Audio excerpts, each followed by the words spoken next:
Hello, good morning. Thought I'd share something today from this wonderful book, Lee Konitz, Conversations on the Improviser's Art.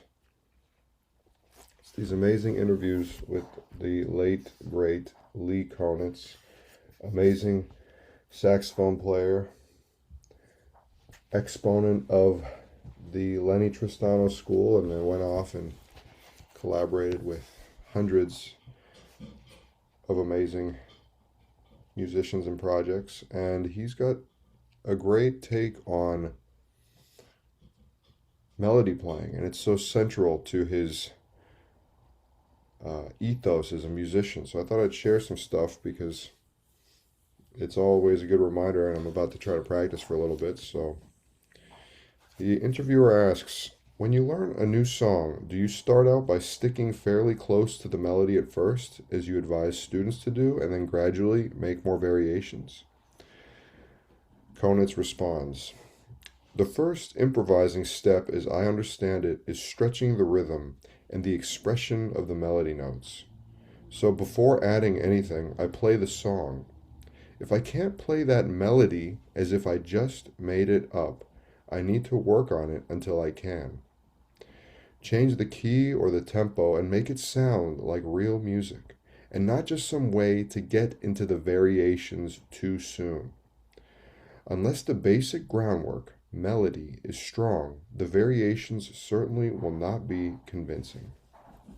There are infinite possibilities rhythmically on these melodies, and that's improvising already, not adding a note.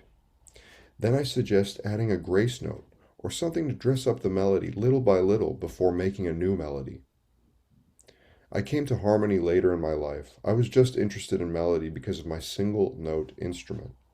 I realize the significance, harmonically, of every note, but I can't hear a chord in my head as I play unless someone else plays the chord. So I'm certainly more concerned with moving from note to note and interval to interval.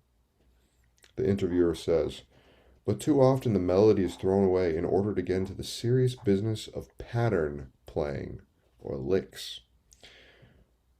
Lee says, those sound like my words. By now, though, I don't really love to play the melody of all the things you are. I have to find a new way to make it real. So he goes a little bit off there. The interviewer then says, but if someone can play the melody, they've learned it and can play without any mistakes, what more do they need to do to internalize it?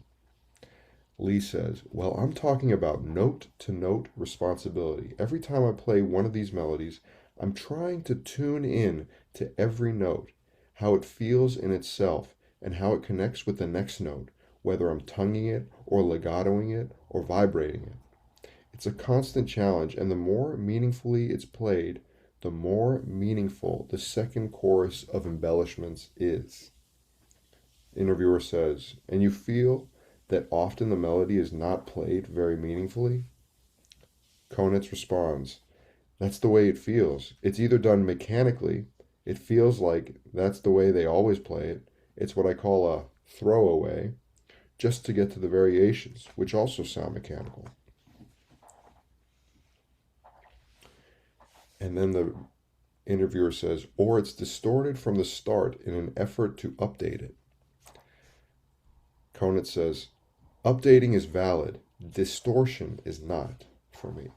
I think that no matter how old the tune is, the first step is always to play the melody, improvising it, so to speak, improvising rhythmically or timbrally so it's not mechanical. All the details have to be reviewed. My approach when I'm talking to a player who's beginning is that they shouldn't even think of the chord progressions. Just play on the melody for a while and then add the chord progressions. I'm going to end with the final question in this interview. Interviewer says, you've said that practicing solos is the way to learn. Those are our etudes, that is, the solos of the great players that you can now often find transcribed. Konitz says, practicing solos is an essential step in this process of developing a real conception. I have suggested that to learn a solo from a record, you should listen, sing it, play it, write it down, and analyze it. The same should be done for your own solos, so you can confront what you play, study it, and enjoy the process. That's certainly some good motivation for me to practice this morning. I hope you have a great weekend. Goodbye.